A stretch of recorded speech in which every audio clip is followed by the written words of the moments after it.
Ekitiibwa Katikkiro olowooza lwaki abantu balina endowooza nti Ssaabasajja Kabaka yandibadde ajjanjabibwa mu mawanga g'ebweru naaba nga tajjanjabirwa wano kubanga ekyo nakyo kireesewo debate y'amaanyi.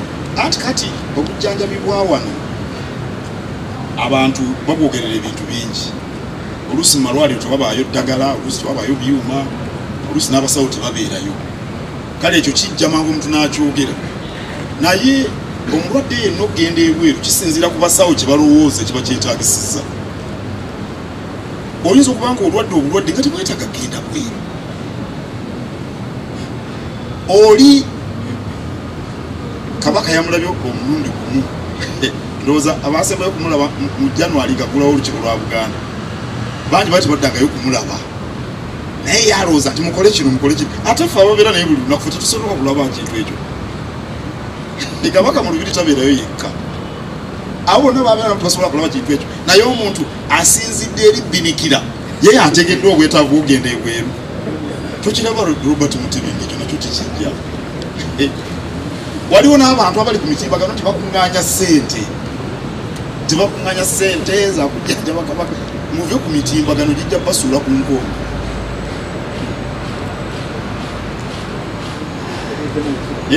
Abamitimbagano tebasonda ssente. Abo bali ku byabwe. Era temugeza ne mubawa ssente zammwe. Tewali bwetaavu bwonna bwa kusonda ssente ezakujjanjaba Ssaabasajja Kabaka. Tewali bwetaavu n'akamu n'akeddagala. Era abo ababikola beenoonyeza byabwe. Era tewali mbeera yeetaaga kusonda ssente ku bulamu bwa Ssaabasajja Kabaka. Era Ssaabasajja nga bwe bakugambye baamulabye ejjo ng'alina mu Ssemaduuka. N'olwekyo obujjanjabi bwe tubukolako bulungi nnyo era teweetaagisa kusonda ssente. Akola ebyo anoonya bibye. Dda nkitadde amabega. Mukuba ekifaananyi emikono nkitadde amabega.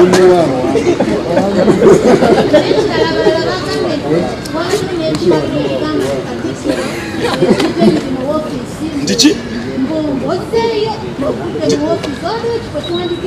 Tinvudde mu ofiisi. Katikkiro mulowooza nti ono luka like. Oba ono Katikkiro ennyi. Ono yenze. Bano baminisita ba Kabaka mbabalaze. Ono tewali nkyukakyuka n'emu. Tukola emirimu gyaffe. Naye nabagambye nti ebyemitimbagano bibanga omulalu w'oku katale mu bino. Bw'ayimirira nti oyo Zahara mumulaba bamubatizza mu kisiibo. Abantu bonna bakyuka balabe Zahara. Bwe bamala nga baddayo okukola emirimu gyabwe. Omulalu w'omu katale takumalangako mirembe. Nammwe emitimbagano giri kubamalako mirembe. Oluusi wabawo bino bayita ebyabakasobeza. Bw'atalabika nti omukwezi. Bw'alabika ate lwaki wamulese nga mukosefu. Si mukosefu nti nno ali awa ataawa. Twabadde ku mukolo nalabyeko n'abantu abalala balina endwadde ez'enjawulo.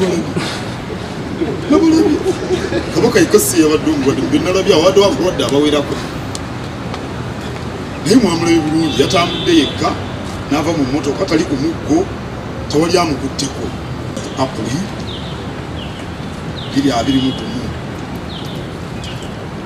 twajaguza amazaalibwa ga Ssaabasajja Kabaka Mutebi II ag'emyaka 66.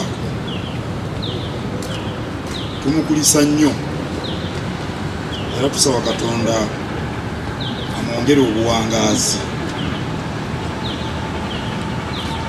Abaabadde ku mukolo gw'amazaalibwa mu 2 Mengo olunaku olwo n'abo abagoberedde emikolo ku TV ne ku mitimbagano baalabye nga waliwo ekituuseeko ku ntunula ya Ssaabasajja eya bulijjo. Ng'omuntu omulala yenna waliwo ebiseera lwe tufuna obukosefu mu bulamu bwaffe. Ssaabasajja Kabaka abadde atawaanyizibwa allergy. Simanyi bulungi allergy kiki mu Buganda. Abadde atawaanyizibwa allergy. Ekizibu kya allergy oluusi kiva ku mmere gye tulya, oluusi kiva ku mpumbu eva ku bimuli, oluusi kiva ku nfuufu n'ebintu ebirala bingi. era obuzibu bwa allergy oluusi bumukaluubiriza mu kussa naddala ng'ayambadde akakookolo. Ebyo byonna ebyogerwa nti Ssaabasajja yaweebwa obutwa si bituufu n'akatono. N'eŋŋambo zonna ezibungeesebwa ku mitimbagano teziriimu kanigguusa, era tubasaba obutazigenderako, kubanga bwe muzigenderako so nga teziriiko mutwe n'amagulu zijja kubamalako emirembe.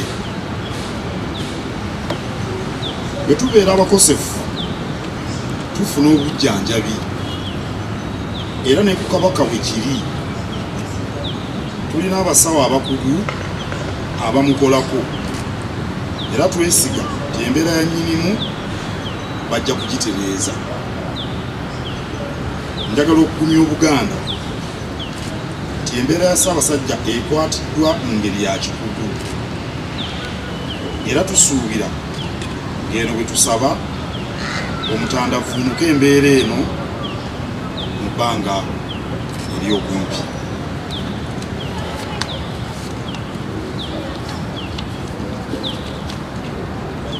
On Tuesday, the 13th of April, 2021, we celebrated Kabaka Mutebi II's 66th birthday. We congratulate our king and pray that God gives him a long and happy life. Those who graced the occasion at Mengo Palace on that day, and those who followed the events on television and social media, may have noticed that the Kabaka's disposition was different from that his subjects and general public are used to. We all face health challenges from time to time, and they need to be effectively managed. And in the Kabaka's case, the challenges are related to allergies which, when they attack him, cause breathing difficulties, especially when he has a mask or a shield over his face. The allergies are being effectively managed by the appropriate medical experts.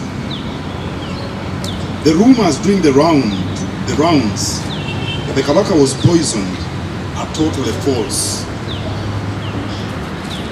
I would also like to dispel rumors being posted on different social media platforms.